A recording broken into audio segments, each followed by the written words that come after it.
Kingdom protista की तरफ चलेंगे बेटा। किंगडम प्रोटिस्टा नेक्स्ट किंगडम है, मोनेरा के बाद विटेकर के क्लासिफिकेशन के हिसाब से हम चल रहे हैं, तो मोनेरा के बाद protista is the second kingdom, right. Kingdom protista में हमारे पास जो ऑर्गेनिजम्स हैं, पहली बात तो पहली कंडीशन तो है दे आर यूनिसेलुलर। दूसरी इंपॉर्टेंट कंडीशन है that they are eukaryotes, they are eukaryotic cell. मतलब आप अगर ध्यान से इसे रिलेट कर पाएं तो आपको समझ में आ गया होगा डिफरेंस कि ये जो ऑर्गेनिजम्स हैं, ये जो बैक्टीरियाज हैं, ये जो प्रोटिस्टेंस हैं, ये प्रोटिस्टेंस पहले क्यों हमें रखने में किसी भी किंगडम में प्रॉब्लम क्रिएट कर रहे थे। यूनिसेलुलर होना इन्हें प्रोकैरियोट से मैच कर रहा था और यूकैरियोटिक होना इन्हें हायर ऑर्गेनिज्म से रिजेंबल करवा रहा था, इसीलिए देयर वाज अ डिस्पैरिटी। इसीलिए काफ़ी लंबे समय तक इन ऑर्गेनिजम्स को हमें जगह देने में कठिनाई हुई, राइट। तो चलिए, किसी भी सिंगल सेल यूकैरियोटिक सेल को अगर हम प्लेस करेंगे तो वो किंगडम प्रोटिस्टा में करेंगे।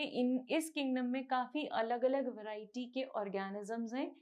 आप बुक्स में लिखा हुआ पढ़ेंगे, this is heterogeneous group of organisms, right. Heterogeneous group of organism से मेरा क्या मतलब है बेटा, मतलब एक ऐसा ग्रुप जहाँ पे ऑर्गेनिजम्स बहुत अलग अलग जगहों से आकर उस जगह पर हमने कलेक्ट करके रखे हुए हैं, that is what is referred as protista.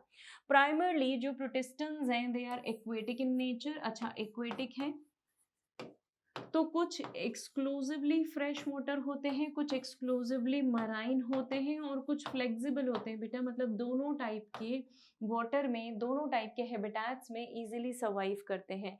इस किंगडम को हम दूसरे प्लांट्स, एनिमल्स, फंजाइन सबसे एक लिंक मानते हैं। इस किंगडम को protista is basically considered as a link between animals, plants and fungi. क्यों, तो वो मैंने अभी आपको जस्टिफाई किया था कि ये हेट्रोजेनस ग्रुप ऑफ ऑर्गेनिजम्स है, मतलब इसमें बहुत वैरायटी ऑफ ऑर्गेनिजम्स को हमने इकट्ठा करके एक ग्रुप में इंक्लूड किया हुआ है, therefore we call it as heterogeneous, right.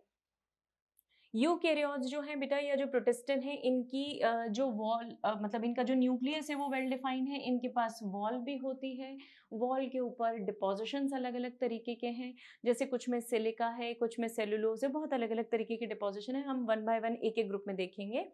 Plus since they are eukaryotic तो they must have, since they are eukaryotic they must have membrane bound cell organelles। इनके पास क्या होता है बेटा, मेम्ब्रेन बाउंड सेल ऑर्गेनल्स होते हैं। इवन लोकोमोशन के लिए इनके पास फ्लैजेला भी हो सकता है, सीलिया भी हो सकता है। तो सीलिया and flagella helps in locomotion. Flagella के नंबर अलग अलग होते हैं बेटा, किसी में 2 फ्लैजेला होंगे, अनइक्वल साइज के होंगे, किसी में एक ही फ्लैजेला होगा। किस में कौन सा है that we will see. So they have cilia and flagella. क्योंकि प्रोटिस्टा एक कनेक्टिंग लिंक है ना, जैसा हमने अभी डिस्कस किया, प्रोटिस्टा एक कनेक्टिंग लिंक है between plant, animals and other protistans. इसीलिए इसको हमने 3 ग्रुप्स में मेजरली रखा है। वन इज प्लांट प्रोटिस्ट, जो कि प्लांट से रिजेंबल करते हैं। किस सेंस में बेटा, जैसे हमारे प्लांट्स फोटोसिंथेसिस करते हैं वैसे ही ये भी फोटोसिंथेसिस करते हैं। ओके तो जब ये प्लांट के जैसे हैं तो ये फोटोसिंथेसिस करते हैं, तो they resemble to plants, they are photosynthetic protist. Dinoflagellates जो है, डिटेल में बात करेंगे अपन, अभी फिलहाल सिर्फ इंट्रोडक्शन ले रहे हैं। डाइनोफ्लैजेलेट्स जो हैं इन्हें हम प्लांट के जैसा मानते हैं because they perform photosynthesis and they have chlorophyll a pigment which is universal photosynthetic, right. Then there are some advance protist जो कि डीकम्पोजर टाइप के हैं, जो कि सैप्रोफाइट्स की कैटेगरी में है। जैसे हमारी fungus saprophytic mode of nutrition show करती है, वैसे ही ये भी saprophytic mode of nutrition show करते हैं। Example is slime moulds. Okay, slime moulds absorptive type का न्यूट्रिशन शो करती हैं और किसी भी डेड सब्सटेंस के ऊपर एंजाइम्स को रिलीज करके उससे न्यूट्रिशन अब्जॉर्ब करती हैं and gradually they form a structure around themselves and we call it as plasmodium. हम बात करेंगे आगे। कुछ ऐसे होते हैं बेटा जिन्हें हम एनिमल प्रोटोजोअन्स के फॉर्म में कंसिडर करते हैं, जिनके पास फ्लैजेला प्रेजेंट होता है। तो जो फ्लैजेलेटेड प्रोटोजोअन्स हैं, जो लोकोमोशन कर सकते हैं, फॉर एग्जांपल जू फ्लैजेलेट्स, जू टर्म इज फॉर एनिमल्स। तो जो जू फ्लैजेलेट्स हैं उन्हें हम किस में रखेंगे, एनिमल प्रोटिस्ट में। चलिए एक एक करके डिस्कस करेंगे इन्हें डिटेल में। प्रोटोजोआ के अंदर जो रिप्रोडक्शन की प्रोसेस होती है that is vegetative propagation plus asexual reproduction, sorry asexual plus sexual reproduction. Asexual reproduction जो है उसमें binary fission is the dominant one. उसके अलावा कुछ ऐसे हैं जो कि स्पोर फॉर्मेशन कर सकते हैं and then they can go for sexual reproduction also, right. तो एसेक्सुअल रिप्रोडक्शन कौन करेगा या बाइनरी फिशन कौन करेगा बेटा? देखो, यूग्लिना और अमीबा ये दोनों कॉमनली एसेक्सुअल रिप्रोडक्शन में बाइनरी फिशन की प्रोसेस फॉलो करते हैं। बाइनरी फिशन का मतलब क्या है? जहां पे माइटोसिस नहीं होता है, राइट। माइटोसिस की प्रोसेस आपने बाइनरी फिशन अमीबा के अंदर भी देखी थी। हमने क्या बोला था बेटा कि वहां पे जो डिवीजन होता है दैट इज ए माइटोटिक, क्योंकि स्पिंडल फॉर्मेशन नहीं होता है, स्पिंडल रेज नहीं बनते हैं। और उसका कारण क्या है कि उनके पास सेंट्रियोल नहीं है। तो सेंट्रियोल नहीं होने के कारण उनके अंदर स्पिंडल फाइबर, स्पिंडल रेज नहीं बनती हैं, राइट। अब अगर सपोज ये मेरे ऑर्गेनिजम्स हैं, इनमें बाइनरी फिशन की मैं बात करूं तो एक अमीबा है, इस अमीबा का न्यूक्लियस जो है वो पहले डबल हो चुका होता है, कॉपी बना लेता है। उसके बाद इसके अंदर न्यूक्लियस की स्प्लिटिंग होती है which is called as karyokinesis. एक बार न्यूक्लियस स्प्लिट हो जाता है तो साइमल्टेनियसली मतलब थोड़े समय बाद सेल जो है उसका साइटोप्लाज्म भी ब्रेक होना शुरू हो जाता है, मतलब साइटोकाइनेसिस होना शुरू होता है। इसके कॉमन एग्जाम्पल्स मेरे पास क्या आएंगे? Euglena and amoeba. यूग्लिना जो है ये ट्रांसवर्स प्लेन पे कट होता है, और अमीबा क्योंकि खुद ही इरेगुलर ऑर्गेनिज्म है बेटा, आप किसी भी प्लेन से उसे कट करेंगे कोई फर्क नहीं पड़ेगा। तो यूग्लिना के अंदर जो प्लेन ऑफ डिवीजन होगा it will be always this. Suppose this is your Euglena, तो इसके अंदर प्लेन ऑफ डिवीजन ऐसा रहेगा। अमीबा है तो प्लेन ऑफ डिवीजन कुछ भी हो सकता है because it is a irregular organism, right. आइए स्पोर फॉर्मेशन की बात करते हैं। हमारे पास स्लाइम मोल्स एक ऐसा ग्रुप है प्रोटिस्टा में जो कि फंगस से रिजेंबल करता है, इसीलिए हम इनके लिए टर्म यूज करते हैं बेटा मोल्ड्स। मोल्ड्स का मतलब जो फंगस है, ठीक है। कैसे रिजेंबल करता है ये फंगस से?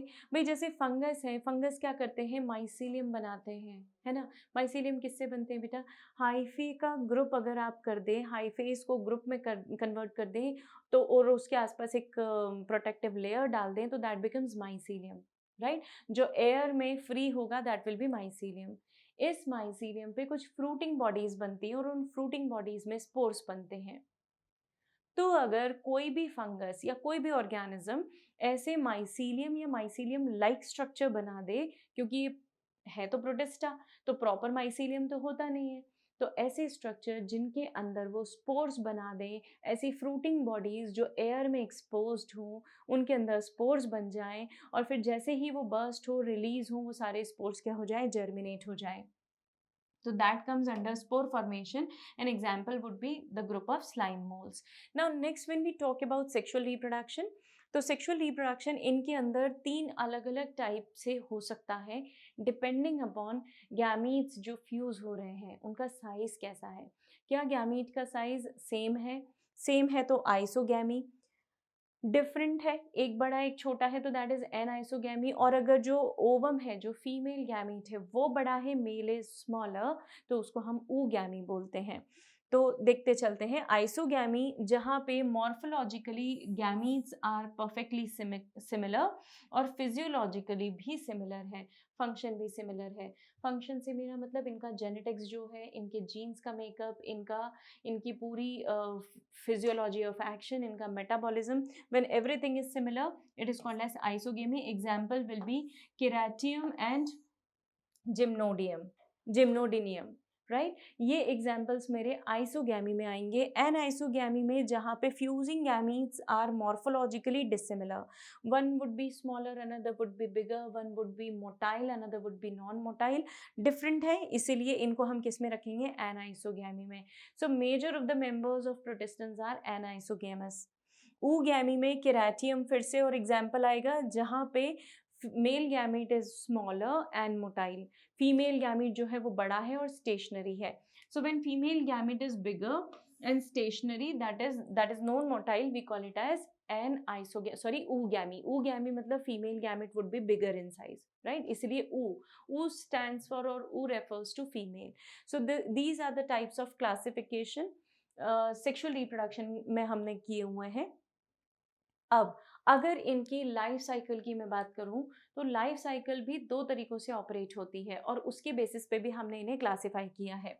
अगर जाइगोट में मियोसिस होगी तो उसको हम बोलते हैं जाइगोटिक मियोसिस, है ना. अगर जो प्रोटिस्टा बने बेटा वो कैसे हैं, हेप्लॉइड है ना.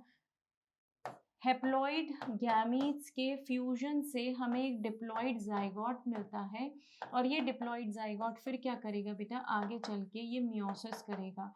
मियोसिस करेगा तो मुझे 4 अलग अलग स्पोर्स मिल जाएंगे और ये कैसे होंगे, हेप्लॉइड. तो उसे हम बोलते हैं जाइगोटिक मियोसिस. मतलब when diploid zygote performs meiosis and produce 4 haploid spores, we call it as zygotic meiosis. Another is we have gametic meiosis. Gametic meiosis का क्या मतलब है, जब प्रोटिस्टा जो है वो डिप्लॉइड है और मियोसिस उनमें कब होती है बेटा, गैमेट फॉर्मेशन के टाइम पे. मतलब इंडिविजुअल 2n है, 2n इंडिविजुअल के अंदर मियोसिस होगा तो हमें कितने स्पोर्स मिल जाएंगे, 4 मिल जाएंगे और चारों कैसे होंगे, n. तो किसने मियोसिस किया बेटा, गैमीट ने मियोसिस किया, है ना. तो इसलिए इसको हम बोलेंगे, मतलब इंडिविजुअल ने मियोसिस किया इसलिए इसको हम बोलेंगे गैमेटिक मियोसिस. तो गैमेट फॉर्मेशन में जब मियोसिस होगी that will be gametic meiosis. देख लीजिए एक बार फिर से, ये जाइगोट है, जाइगोट में मियोसिस हुआ तो हेप्लॉइड इंडिविजुअल्स मिले, हेप्लॉइड इंडिविजुअल से गैमीट्स बनेंगे, है ना. ये हमारे अडल्ट है, अडल्ट में माइटोसिस होके गैमीट्स बने तो जितना जो प्लॉइडी लेवल अडल्ट का है सेम प्लॉइडी लेवल किसका रहेगा बेटा, गैमीट्स का. गैमीट्स फ्यूज हुए तो मुझे जाइगोट मिला और जाइगोट कैसा मिला, 2n. 2n मतलब डिप्लॉइड जाइगोट के अंदर मियोसिस होगा तो फिर से कितने इंडिविजुअल्स, 4 मिल जाएंगे और all of them they will be haploid. मतलब उनका जो जेनेटिक मटेरियल होगा वो कैसा होगा, आधा रहेगा. ठीक है. So this is what is called as zygotic meiosis. The another is gametic meiosis. Gametic meiosis में मेरे पास जाइगोट है, डिप्लॉइड इंडिविजुअल बनेगा, ये डिप्लॉइड इंडिविजुअल है, इसने मियोसिस किया कब, जब इसको गैमीट्स बनाना है. मतलब गैमीटोजेनेसिस के टाइम पे ये मियोसिस करेगा, गैमीट्स बनाएगा और वो गैमीट्स कैसे होंगे, हेप्लॉइड. हेप्लॉइड गैमीट्स फ्यूज होंगे तो हमें जाइगोट मिलेगा विच विल बी डिप्लॉइड. फिर ये डिप्लॉइड जाइगोट ग्रो करके एक डिप्लॉइड अडल्ट बना देगा. This is what is gametic and zygotic meiosis, right. अब चलते हैं एक एक डिवीजन की तरफ. ये डिवीजन है जहाँ पे हमारे जो डाई एटम्स हैं वो इंक्लूडेड हैं सारे. This division is division Chrysophyta, है ना. क्राइसोफाइटा के जो ऑर्गेनिजम्स हैं उनकी स्पेशलिटी है कि they are exclusively fresh, not exclusively, they are not compulsorily fresh water, not compulsorily marine water, they are mixture of both. मतलब कुछ ऑर्गेनिज्म मुझे मराइन हैबिटेट में मिलेंगे और कुछ मुझे फ्रेश वाटर हैबिटेट में मिलेंगे. तो ये बड़े फ्लेक्सिबल से हैं. इसमें डाई एटम्स इंक्लूडेड है बेटा और डाई एटम्स जो है they appears to be golden in colour, है ना. गोल्डन कलर के होते हैं ये डाई एटम्स, ठीक है. और इसके अलावा इनमें डेस्माइड्स भी होते हैं. डाई एटम्स एंड डेस्माइड्स इस ग्रुप में इंक्लूडेड हैं. ये जो डेस्माइड्स हैं ये भी क्या है, गोल्डन एल्गी हैं. दोनों का ही कलर गोल्डन होता है तो आप ओवरऑल गोल्डन याद रख सकते हैं. डेस्माइड्स के बारे में एनसीईआरटी में ज़्यादा है नहीं बेटा और ज़्यादा पूछा भी नहीं जाता है, बट ये diatoms are bit important तो हम इनके बारे में देखेंगे. तो हैबिटेट क्या हो गया बेटा, जब भी आप कोई डिवीजन पढ़ेंगे हैबिटेट को पहले ध्यान रखेंगे. तो इनका हैबिटेट कैसा है, मराइन प्लस फ्रेश. दो इंडिविजुअल्स, दो ग्रुप्स हैं इनके पास. कौन से ग्रुप है, एक डेस्माइड्स है और एक डाई एटम्स है. डेस्माइड्स गोल्डन एल्गी है और डाई एटम्स क्या है, गोल्डन इन कलर है. ठीक है. These are the organism which are golden in colour. Obviously diploid nucleus है इनके अंदर. पिगमेंट जो है वो फोटोसिंथेटिक पिगमेंट क्लोरोफिल ए है. क्लोरोफिल ए होने से आप समझ गए होंगे कि दे आर फोटोसिंथेटिक ऑर्गेनिज्म. ये यूनिवर्सल फोटोसिंथेटिक पिगमेंट है ना. है ना। क्लोरोफिल ए एक यूनिवर्सल फोटोसिंथेटिक पिगमेंट है, और अगर कोई यूनिवर्सल फोटोसिंथेटिक पिगमेंट कैरी कर रहा है मतलब वो प्लांट्स के जैसा हो गया कि नहीं। So they resemble to plant because they have a universal photosynthetic pigment which is called as chlorophyll a, which is a very very very efficient pigment for photosynthesis. इसके अलावा क्लोरोफिल सी भी present है बेटा, और die atoms में ये दो pigments तो फोटोसिंथेसिस के लिए प्रेजेंट हो गए। फिर कुछ एसेसरी पिगमेंट्स भी हैं, जैसे हमने प्लांट्स में पढ़े हैं कुछ एसेसरी पिगमेंट्स जिन्हें हम फ्यूकोजैंथिन बोलते हैं, जैंथोफिल है ये बेसिकली। तो ये पिगमेंट्स जो हैं, ये पिगमेंट्स फ्यूकोजैंथिन जो है ना, इसी के कारण इनको जो है वो गोल्डन कलर आता है, और क्लोरोफिल ए के कारण वो फोटोसिंथेसिस कर पाते हैं। तो क्लोरोफिल ए एकदम से इनको ग्रीन नहीं बनाता, इनके अंदर फ्यूकोजैंथिन होने से they appears to be golden in colour, right. So these are the details about pigments. Cell wall जो है डाई एटम्स की वो दो हिस्सों में बटी हुई होती है। जैसे एक सोप की लिड हो, फॉर एग्जांपल ये इनकी सेल वॉल है ना। तो सेल वॉल कैसी होती है बेटा, आप देखना यहाँ पे एक तो सिलिका का डिपोजिशन होता है, और वो सिलिका का डिपोजिशन ना थोड़ा सा इस तरीके से होता है। तो it appears like that of lid of soap case. Soap case कैसा होता है ना, वैसा दिखाई देता है। तो दो हाफ में डाई एटम्स होते हैं और सिलिका का डिपोजिशन होता है। See the deposition of silica is very high, और इसके कारण इनकी सेल वॉल कैसी हो जाती है, बहुत ही टफ हो जाती है। So cell wall is very very hard due to deposition of these siliceous substance और सिलिका। अच्छा, फिर एक चीज़ और है बेटा, क्योंकि सिलिका ना इजीली डाइजेस्ट नहीं होता, सिलिका को आप इजीली डिग्रेड नहीं कर सकते। अच्छा, अब जो चीज़ को आप डिग्रेड नहीं कर पाओगे, क्या उसका एक्यूमुलेशन नहीं होना शुरू होगा? ऑफ कोर्स होगा। अब इमेजिन कीजिए ये मराइन वाटर में है, समुद्र में है, सिलिका है, सिलिका इजीली डाइजेस्ट नहीं होता, तो क्या होगा, जब जैसे जैसे ये मरते जाएंगे ना, ओशन में डिपॉजिट होते जाएंगे, बैठते जाएंगे समुद्र में, तो ये सिलिशियस पार्टिकल्स जो है ये डिपॉजिट हो गए। धीरे धीरे क्या हो गया, ये पूरा का पूरा एक लेयर बना देंगे जिसे हम अर्थ बोल रहे हैं। ओके, क्योंकि डाई एटम्स ने बनाई है ना बेटा, इसीलिए इस अर्थ को हम क्या बोलेंगे, डाई एटोमेशियस अर्थ। फाइन। डाई एटोमेशियस अर्थ क्यों बनी है, कोई पूछे तो क्या याद रखेंगे, क्योंकि डाई एटम्स के पास सिलिका का डिपोजिशन होता है, and the presence of silica makes them very hard, है ना, मेक्स देम इनडिस्ट्रक्टिबल, और इनडिस्ट्रक्टिबल है। इसीलिए तो जैसे ही इनकी डेथ होती है ये सेटल होते हैं सी के बॉटम पे सेटल होना शुरू हो जाते हैं, और जैसे जैसे ये सेटल होते हैं वैसे वैसे वहाँ पे अर्थ का जो लेवल है उसको क्या करते जाते हैं, इंक्रीज करते जाते हैं, राइट। इसे हम केसल गुड़ भी बोलते हैं, क्योंकि because they can not decompose, they cannot get decomposed. So that is what is about diatomaceous earth. Now let us talk about their reproduction. जैसा हमने एक जनरल बात की है बेटा, गैमेटिक मियोसिस और जो एसेक्सुअल रिप्रोडक्शन है वो हम ऑलरेडी डिस्कस कर चुके हैं, तो अब हम प्रोसेस को वापस से नहीं बात करेंगे, मैंने आपको इंट्रोडक्शन में सिखा दी, अब सिर्फ मैं नाम बताते जाऊंगी आपको, राइट। आपके बैक ऑफ द माइंड में आ जाना चाहिए गैमेटिक मियोसिस। जैसे ही मैंने बोला, इसका मतलब गैमीट्स में मियोसिस होने के बाद जो गैमीट्स बनेंगे वो फ्यूज होंगे, you will get a diploid individual, और फिर वो डिप्लॉयड इंडिविजुअल आगे चल के जब गैमेटोजेनेसिस करेगा तब वो फिर से क्या करेगा, मियोसिस करेगा, राइट।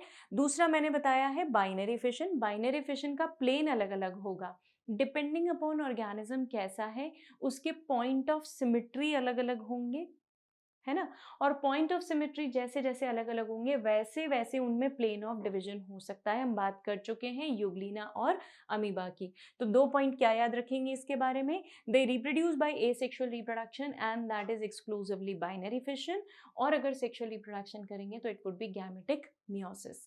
फाइन।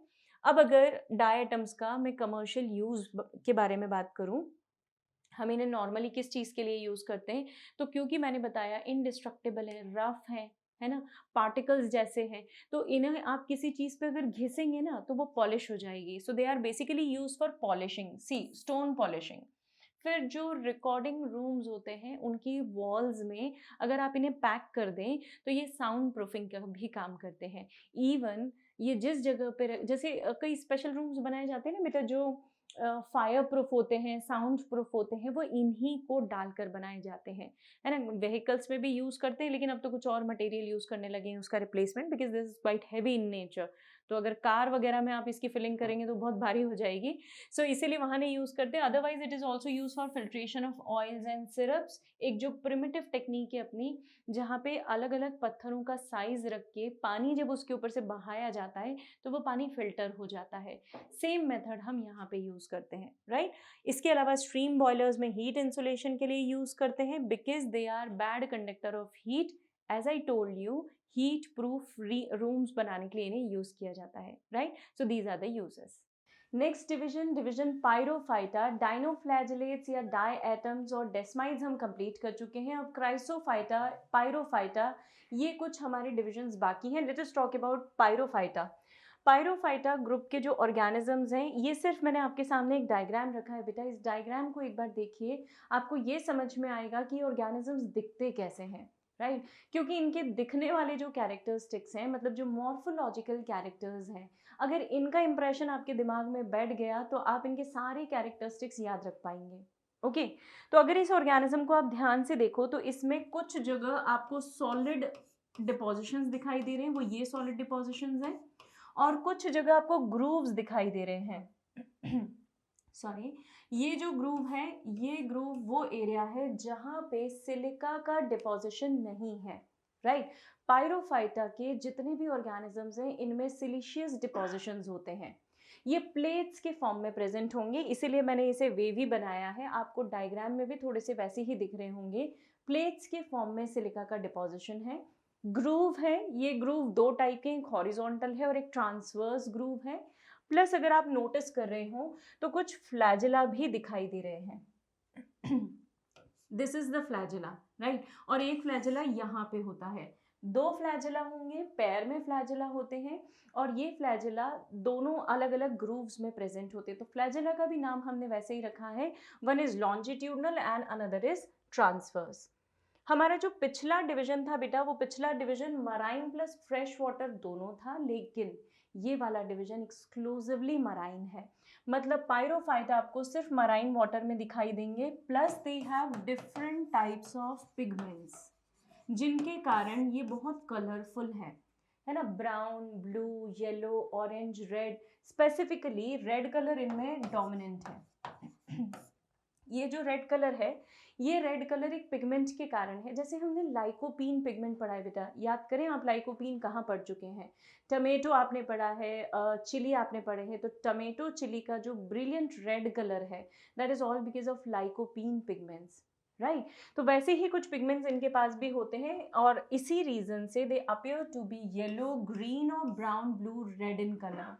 इनसे जनरेटेड कुछ वेव्स भी होती हैं, ओशन का कलर भी इनके कारण हो पाता है। कैसे, वो मैं अभी आपको 2 मिनट में बता रही हूँ, ल्यूमिनेसेंस से रिलेट करके। अगर मैं इनके सेल वॉल के बारे में बात करूं तो as I mention that it is made up of plates. Cell wall के ऊपर प्लेट्स के फॉर्म में डिपोजिशन है किसका, दो सब्सटेंस है, one is silica and another is cellulose.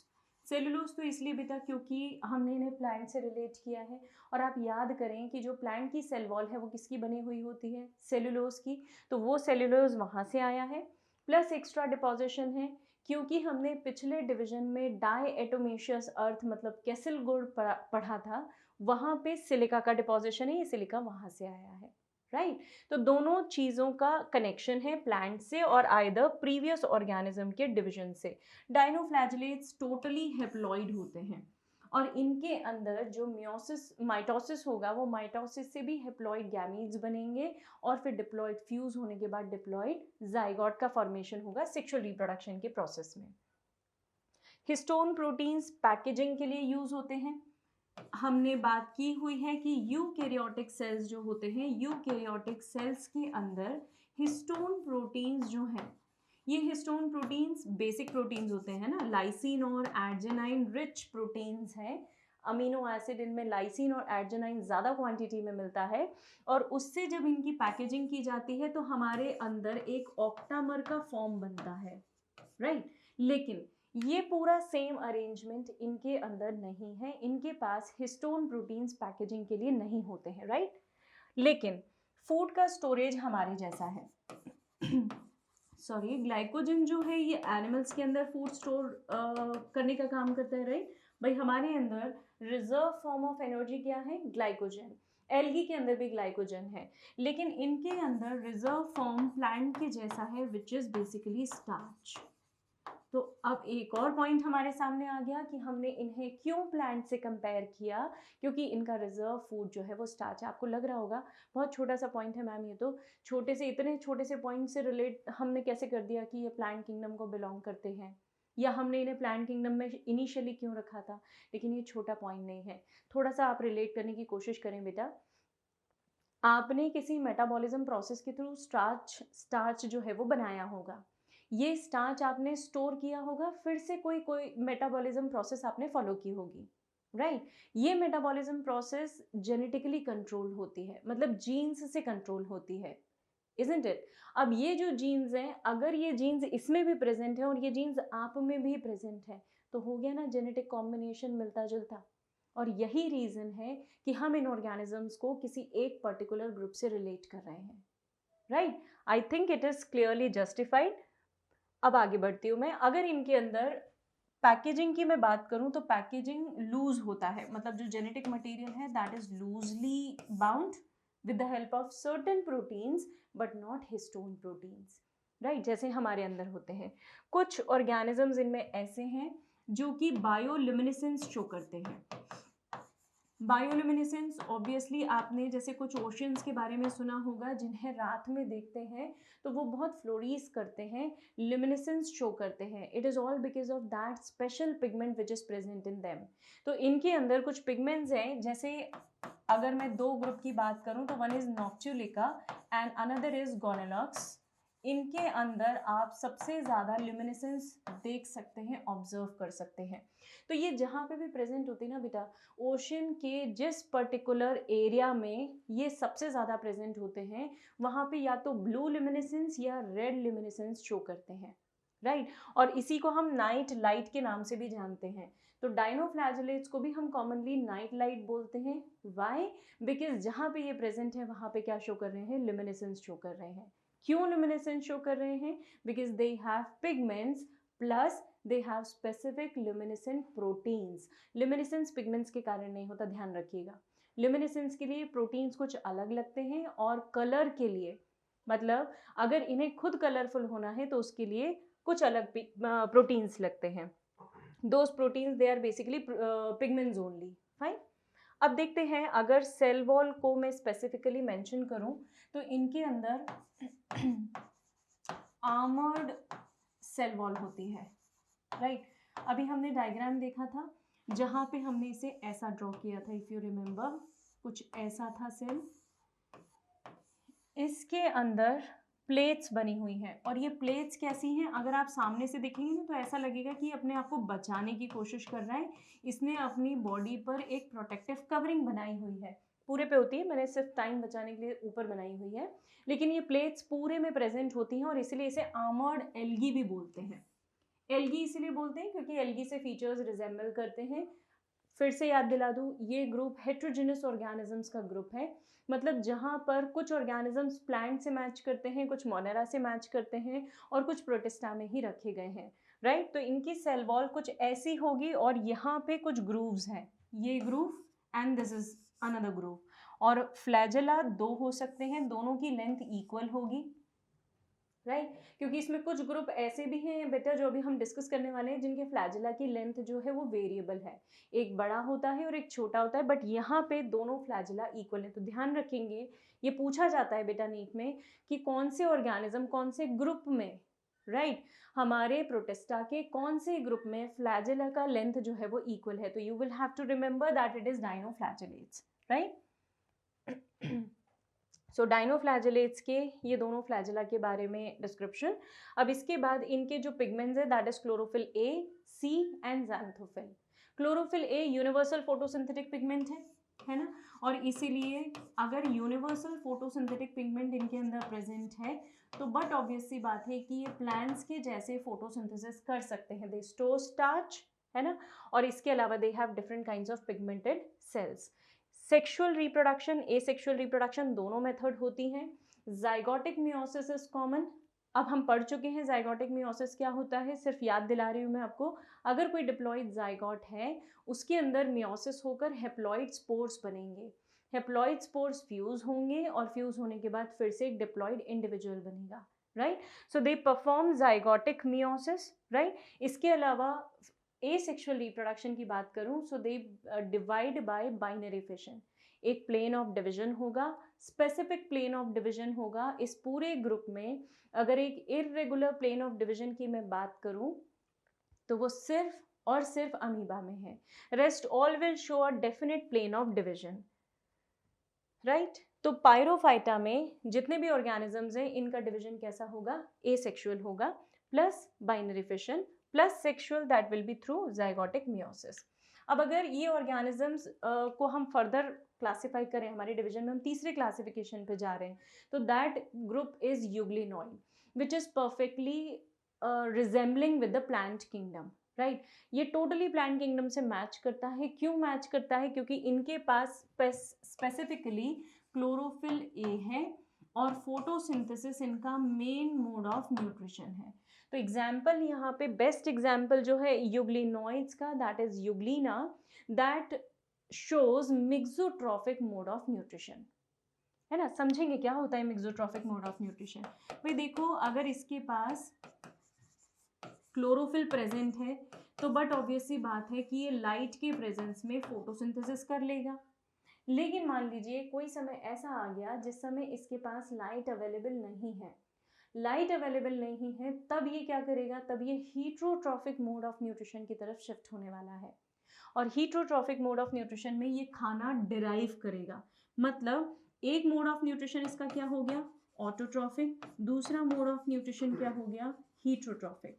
और इसीलिए मेरा ये ऑर्गेनिज्म दोनों मोड एग्जिबिट करता है। अब ये डिपेंड करेगा कब कैसी कंडीशन है, कब इसे कौन सा मोड फॉलो करना है, ये डिपेंड करता है रिक्वायरमेंट पे, plus availability of raw material पे। तो ये Euglena mixotrophic mode of nutrition show कर हमें प्लांट्स के साथ भी कनेक्ट कर रहा है और एनिमल्स के साथ भी कनेक्ट कर रहा है। इसीलिए Euglena is the connecting link between plants and animals. ये ध्यान रखिएगा, इंपॉर्टेंट पॉइंट है। यूग्लिना एक कनेक्टिंग लिंक है प्लांट्स और एनिमल्स के बीच में। क्यों? क्योंकि प्लांट्स के जैसे फोटोसिंथेटिक पिगमेंट्स प्रेजेंट हैं, प्लस एनिमल के जैसा उसके पास क्या प्रेजेंट है, फ्लैजेला। ये देखो यहाँ से ये फ्लैजेला, राइट। इसका फ्लैजेला और किसी बैक्टीरिया के फ्लैजेला में बहुत डिफरेंस है। आप दोनों फ्लैजेला को इक्वल मत रखिएगा, मैं बताती हूँ आपको क्या डिफरेंस है, फिर हम सेल वॉल के कॉम्पोजिशन पे बात करेंगे। ये सपोज आपका बैक्टीरिया है, ये बेसल बॉडी, हुक और ये शाफ्ट, ये किसी बैक्टीरिया का फ्लैजेला हो गया, राइट। कॉम्पोजिशन डिफरेंट है, सेंट्रियोल होता नहीं है बेटा, तो 9+2 अरेंजमेंट की बात हम बिल्कुल नहीं करेंगे। लेकिन अगर मैं यहीं पे यूग्लिना के फ्लैजेला को कंपेयर करूं, तो ये यूग्लिना का फ्लैजेला अंदर से निकलकर बाहर की तरफ जो जा रहा है वो एक बड़ा फ्लैजेला है और एक छोटा सा फ्लैजेला है जो अंदर ही टर्मिनेट हो गया। इस डायग्राम में आपको वो यहाँ पे क्लियरली दिखाई नहीं दे रहा है क्योंकि उस फ्लैजेला को उन्होंने फ्यूज कर दिया है। बट आप ध्यान कैसे रख सकते हैं, इस डायग्राम को देखिए। एक छोटा फ्लैजेला है बेटा और एक बड़ा फ्लैजेला है। ये दोनों फ्लैजेला यूग्लिना में प्रेजेंट होते हैं, लेकिन दिखेंगे कितने फ्लैजेला, ओनली वन, राइट। अब फ्लैजेला इन्हें क्या प्रॉपर्टी दे रहा है, लोकोमोशन, है ना। Although locomotion is not the right term here, locomotion के अलावा मैं इसे मूवमेंट बोलूँ तो ज़्यादा सही है। लोकोमोशन के लिए स्पेसिफिक अपेंडेजेस होते हैं, हालांकि फ्लैजेला भी स्पेसिफिक अपेंडेज है, लेकिन इसे हम प्रॉपर लोकोमोशन मूवमेंट या लोकोमोशन नहीं बोलते, इसे हम मूवमेंट कंसिडर करते हैं, फाइन। तो जो फ्लैजेला है, ये फ्लैजेला इसे स्पेसिफिक मूवमेंट प्रोवाइड करता है and that is the reason why it resembles with animals also. Animal की प्रॉपर्टी होती है लोकोमोशन, राइट। प्लांट्स की प्रॉपर्टी होती है movement of body parts. Plants locomote नहीं करते, प्लांट्स फिक्स हैं अपनी पोजीशन पे, लेकिन अपने पार्ट्स को मूव कर सकते हैं। और एनिमल्स अपने पार्ट्स को भी मूव कर सकते हैं, अपनी पोजीशन भी चेंज कर सकते हैं, राइट। तो इनके फ्लैजेला में, दोनों के फ्लैजेला में ये डिफरेंस है। अच्छा, एक डिफरेंस और है जो आपको नीट के लिए ध्यान रखना है। बैक्टीरिया का जो फ्लैजेला है that is made up of flagellin protein. NCERT में ये नाम नहीं है, बस आप ये याद रखें कि प्रोटीन का डिफरेंस होता है। यूग्लिना का जो फ्लैजेला है that is made up of tubulin protein which is exactly similar to the eukaryotic flagella. आई बात समझ में? फ्लैजेला प्रोकैरियोटिक भी होता है बेटा, यूकैरियोटिक भी होता है। फिलहाल जो मैंने आपसे बात की वो सिर्फ एक कंपैरिजन था प्रो और यू के फ्लैजेला में, रफली just on the basis of protein. So eukaryotic flagella में ट्यूबुलिन प्रोटीन आएगा और प्रोकैरियोटिक फ्लैजेला में कौन सा प्रोटीन आएगा? फ्लैजेलिन प्रोटीन। फाइन। तो प्रोटीन के बेसिस पे दोनों फ्लैजेला डिफरेंट है, स्ट्रक्चर तो है ही लेकिन हम उतने डिटेल में नहीं जाएंगे। मेम्ब्रेन की बात करूं तो सेल वॉल अभी तक मैंने सारे ग्रुप में आपको बताई है, लेकिन यूग्लिना में ना कोई सेल वॉल नहीं होती, सिर्फ आसपास एक प्रोटीन की ऐसी लेयर होती है और इस प्रोटीन की लेयर को हम बोलते हैं pellicle, right? It is just a flexible layer which is called as pellicle. They don't have cell wall और इसीलिए इन्हें हम प्लांट नहीं है ऐसा भी बोलते हैं, राइट? ये कनेक्टिंग लिंक है बेटा, इस ऑर्गेनिज्म के कैरेक्टरिस्टिक्स आपको बहुत कंफ्यूज करेंगे, इसलिए एक एक कैरेक्टर का जस्टिफिकेशन दे रही हूँ मैं आपको। अगर मैंने इसे प्लांट नहीं माना है तो क्यों नहीं माना है? क्योंकि क्लोरोफिल तो है लेकिन सेल वॉल नहीं है। Cell wall which is a very specific feature of plant cell, वो इसके पास नहीं है।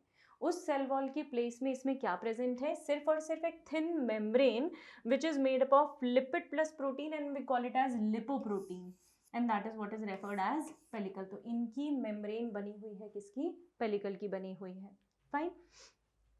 सो pellicle is basically just a protein which is elastic in nature, जो इसे मूव करने में मदद करता है। क्योंकि फ्लैजेला प्रेजेंट है तो लोकोमोशन होगा ही, इसीलिए they can capture their food. अलग अलग जगह पर जाकर ही अपना फूड कैप्चर कर सकते हैं और जब ये फूड को कैप्चर करेंगे तो वो कौन सा मोड हो गया बेटा? हीट्रोट्रॉफिक, राइट? और इनके अंदर मतलब यूग्लिनोइड्स के अंदर एक कैविटी प्रेजेंट है। ये जो कैविटी आपको दिखाई दे रही है ना, इस कैविटी से फ्लैजेला निकलता है इनके अंदर से और इसीलिए इसे हम इस कैविटी को हम रिजर्वायर बोलते हैं। तो फ्लैजेला की मदद से ये मूव करके इधर उधर जाएंगे और जहां पे भी इन्हें फूड की अवेलेबिलिटी मिलेगी ये फूड को कैप्चर कर लेंगे, राइट? चलिए, अगर इन्हें मूव नहीं करना है और ये सतह पे हैं, सरफेस पे हैं, इफ दे आर फ्लोटिंग, तो वहां पे क्या होगा? लाइट रेडिएशंस जो है वो इन्हें इजीली कैप्चर करते आएंगे। ये लाइट को कैप्चर करेंगे, why? Because they have chlorophyll a और इस लाइट को कैप्चर करके they will start performing photosynthesis. वहीं पे इनका autotrophic mode of nutrition show हो जाएगा या ऑटोट्रॉफिक मोड ऑफ न्यूट्रिशन जो है वो एग्जिबिट करेंगे, राइट? सो इनके फ्लैजेला का दूसरा डिफरेंस आप क्या याद रखेंगे कि ये एक रिजर्वायर से ओरिजिनेट होता है। पहला was they have a special protein called as tubulin protein and not the flagellin protein. Euglena में दो जो हमने फ्लैजेला पढ़े ना बेटा, वो एक आई स्पॉट से भी निकलते हैं।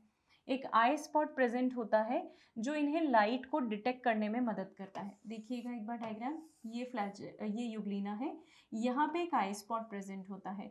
ये आई स्पॉट इन्हें लाइट को डिटेक्ट करने में मदद करता है। They can not form image नहीं बना सकते, देख नहीं सकते, लेकिन वो लाइट स्पॉट जो होता है ना, वो लाइट स्पॉट इन्हें लाइट को जज करने में मदद करता है कि किसी पर्टिकुलर कॉर्नर पे लाइट है या नहीं है। क्या फ़ायदा है इसका? अरे अगर लाइट होगी तो ये वहाँ जाएगा और फोटोसिंथेसिस कर लेगा ना, फिर इसे इधर उधर घूमने की ज़रूरत नहीं है फूड को सर्च करने के लिए। रीज़न, ये अपने से छोटे ऑर्गेनिजम्स को ही कंज्यूम कर सकता है, बड़ों को नहीं कंज्यूम कर पाएगा, राइट? और इससे छोटे ऑर्गेनिजम्स बहुत ज़्यादा डिस्पर्स होते हैं।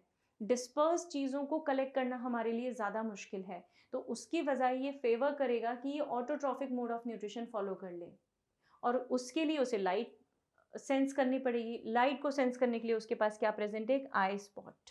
फाइन। दूसरी बात, आई स्पॉट की लोकेशन आपसे कोई पूछे, आपको ध्यान रखना है it is anterior in position.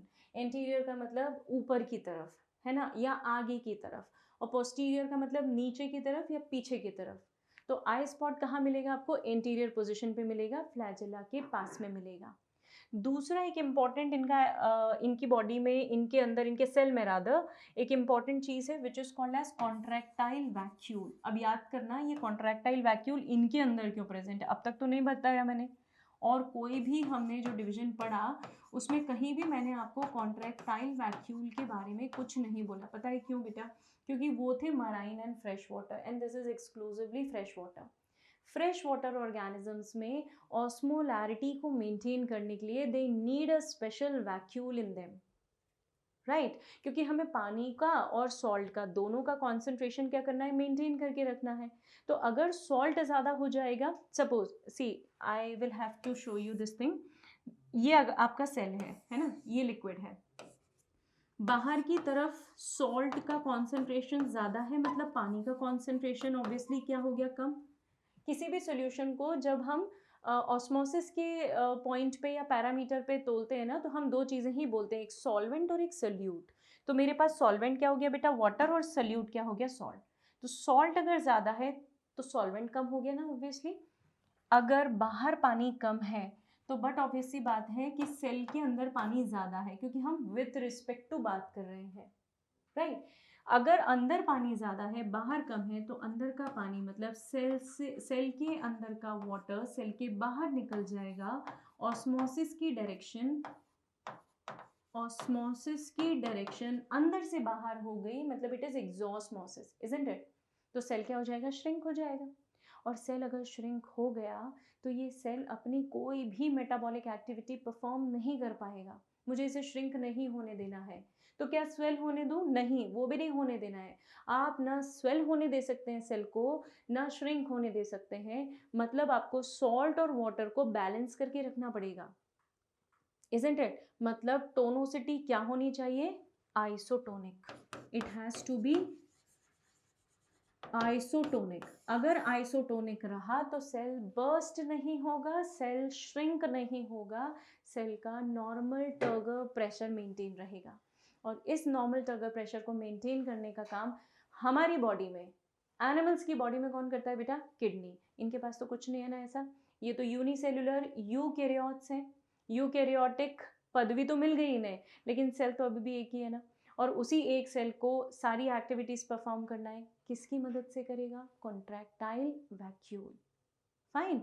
तो जो कॉन्ट्रैक्टाइल वैक्यूल है वो क्या करता है, ऑस्मो रेगुलेशन करता है। इनका न्यूक्लियस हेप्लॉइड है बेटा, क्लोरोप्लास्ट प्रेजेंट है, और क्लोरोप्लास्ट के ही अंदर क्लोरोफिल प्रेजेंट है। क्लोरोफिल कैसे काम करेगा वो हम ऑलरेडी डिस्कस कर चुके हैं। The next group which we have is that of slime moles. Slime moles fungus से रिजेंबल करते हैं, है ना। अभी ये तीसरा किंगडम हो गया। अभी तक हमने मोनेरा से भी इसको कंपेयर कर दिया, प्रोटिस्टा तो खुद है ही, और प्लांटे से कंपेयर कर चुके हैं। अब मैं आपको इसे कंपेयर कर रही हूँ फंगस से। फाइन।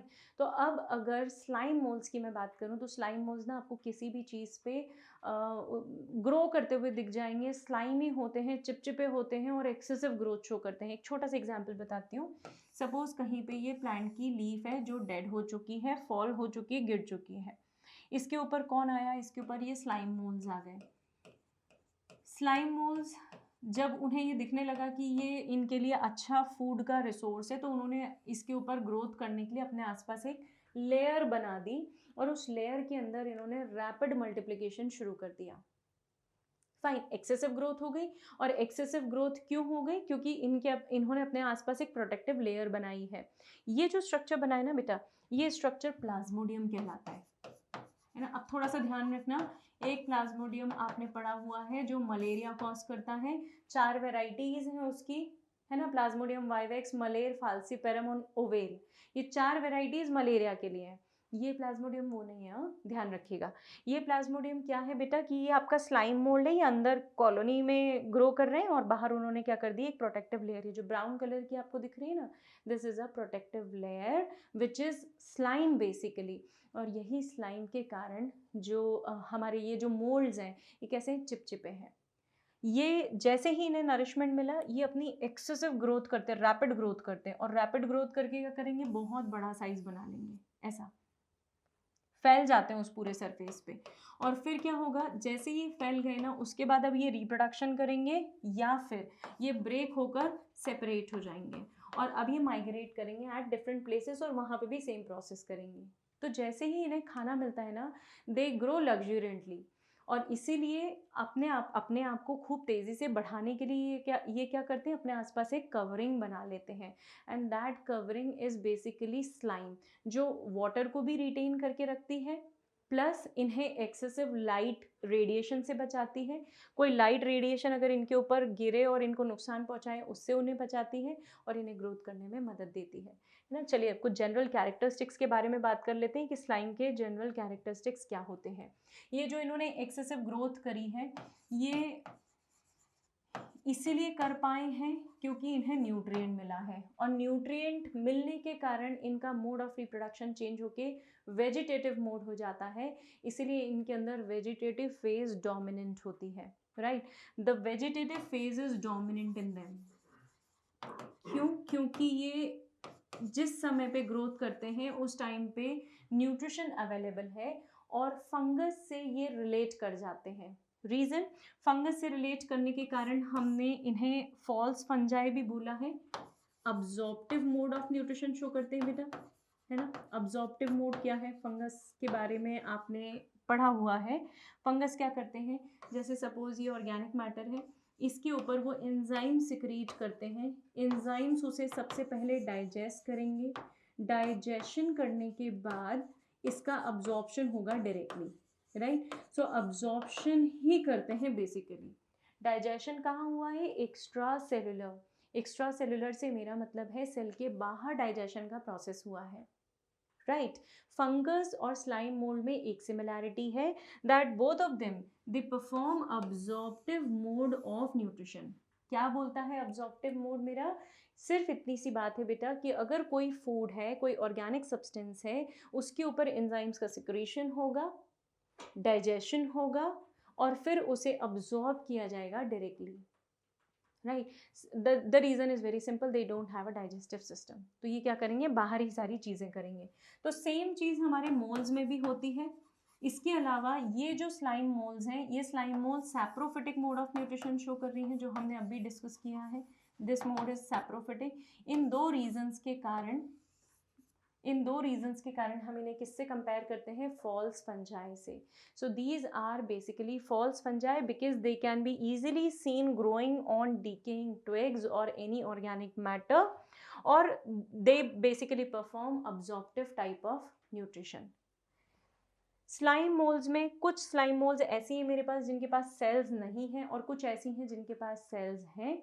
सेल वाली जितनी भी स्लाइम मोल्स होंगी we call them as cellular slime moulds, और सेल नहीं है तो we call them as acellular slime moulds. ये तो ईजी है, लेकिन बस इनमें एक चीज़ याद रखना बेटा, जो ए सेल्यूलर है ना वो प्लाज्मोडियम बनाती है, और जो सेल्यूलर हैं वो मोर और लेस अमीबा के जैसी रिजेंबल करती हैं। ठीक है, ए सेल्यूलर प्लाज्मोडियम बनाएंगी, जिसके बारे में हमने अभी डिस्कशन किया। फेवरेबल कंडीशन होंगी तो दे will start forming fruiting bodies. क्या होती है फ्रूटिंग बॉडीज, हवा के अंदर ये एक ऐसा स्ट्रक्चर बाहर की तरफ प्रोट्रूड हो जाता है और इस स्ट्रक्चर में स्पोर्स बन जाते हैं। ऐसा एक स्पोरेंजियम बना, एक फ्रूटिंग बॉडी है ये, और इस फ्रूटिंग बॉडी में क्या बन जाएंगे बेटा, spores. The spores would be haploid. अब बस जैसे ही फेवरेबल कंडीशन आएंगी ये स्पोरेंजियम बर्स्ट हो जाएगा and all the spores will be released. ये दूसरा रीजन है कि हमने इन्हें फंगस से कंपेयर किया है। फंगस के पास होते हैं हाइफी। हाइफी को क्लब कर दें, कंबाइन कर दें तो we get a mycelium. Mycelium के ऊपर हवा के अंदर एक फ्रूटिंग बॉडी बनती है, और फ्रूटिंग बॉडी के अंदर क्या डेवलप होते हैं, स्पोर्स। राइट, सेम प्रोसेस यहाँ देखिए ना आपने, इसीलिए भी हम इन्हें फॉल्स फंजाई बोलते हैं। फाइन, एग्जाम्पल्स आपके सामने हैं which you need to remember. Fuligo का एग्जाम्पल ध्यान रखिएगा, ये पूछा गया है कई बार।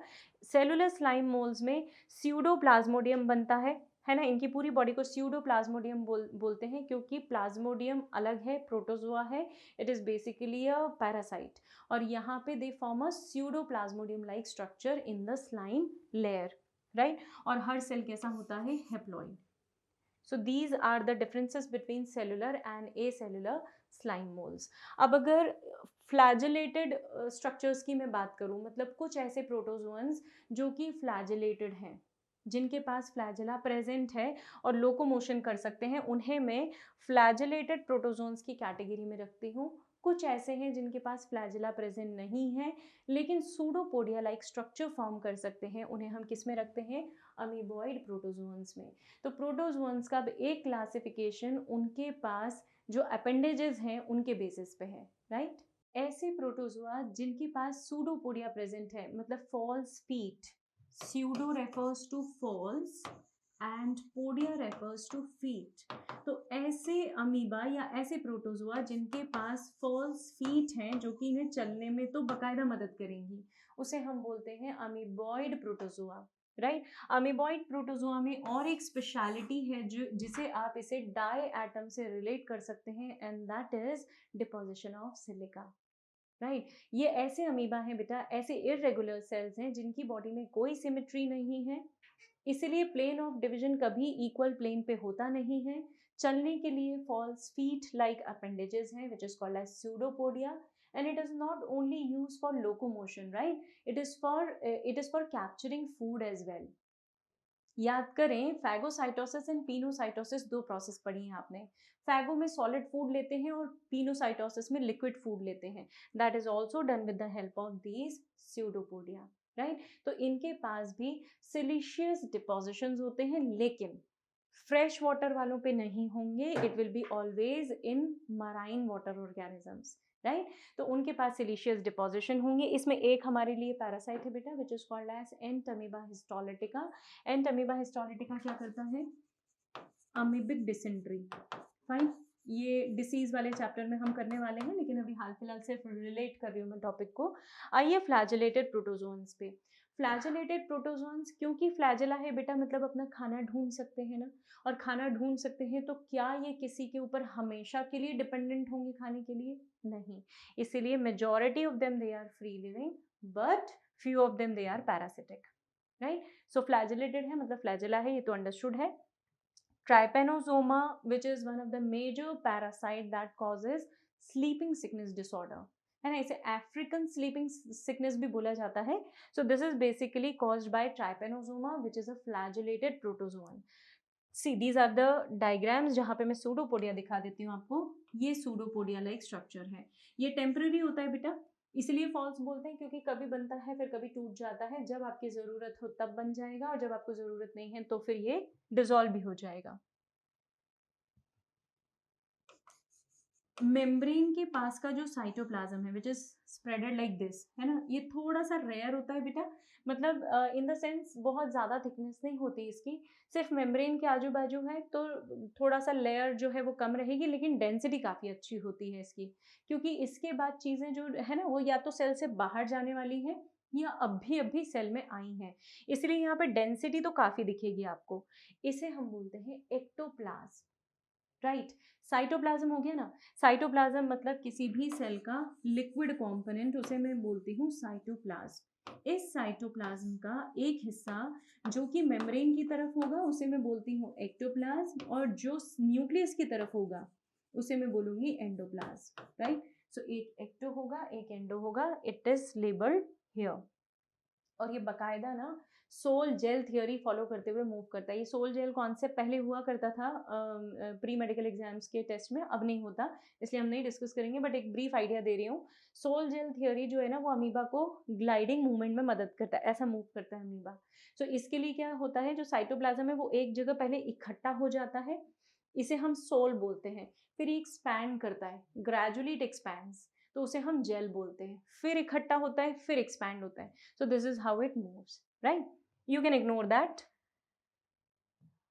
Again coming back to the diagram, यहाँ पे कॉन्ट्रैक्टाइल वैक्यूल है, स्ट्रक्चर फंक्शन सब कुछ वैसे ही रहेगा जैसा हमने यूग्लिना में पढ़ा था, will be exactly same. Food vacuole है जो कि टेम्परली बनता है बेटा, सिर्फ तभी बनेगा जब फूड की एंट्री हुई है, otherwise it will get dissolve. And this is the diagram of ट्राइपेनोजोमा।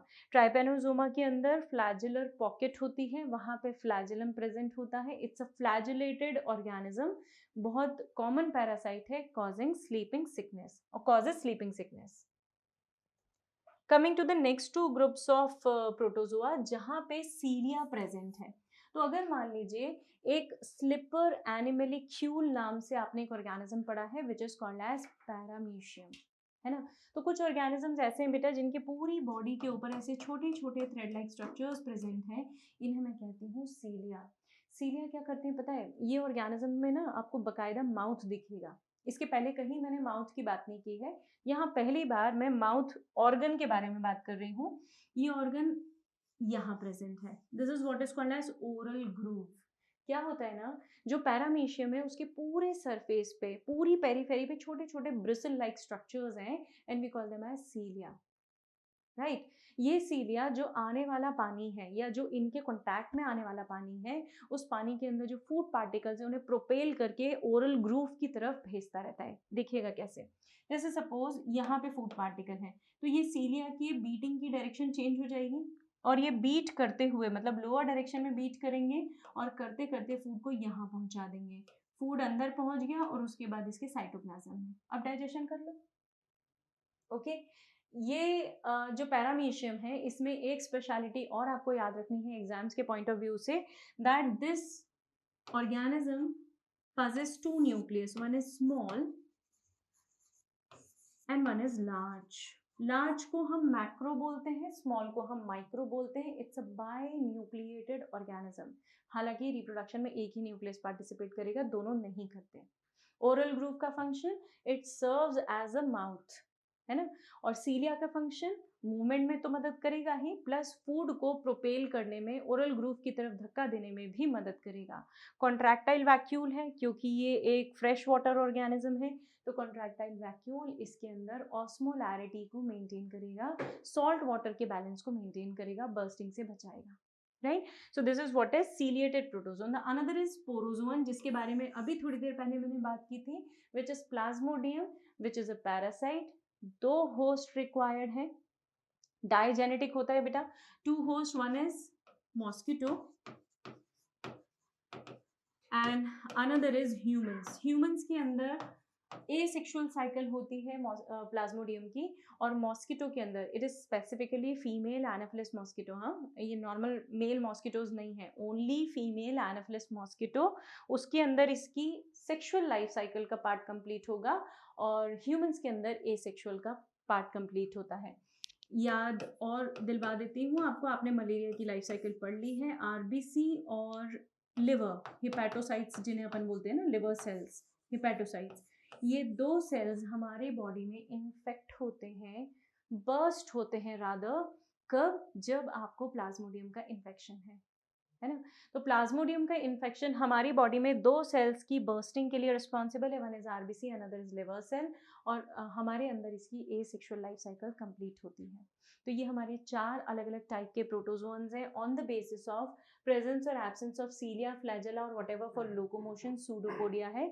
तो ये 2 ग्रुप्स हैं, 4 ग्रुप्स हैं हमारे पास, which is on the basis of locomotion.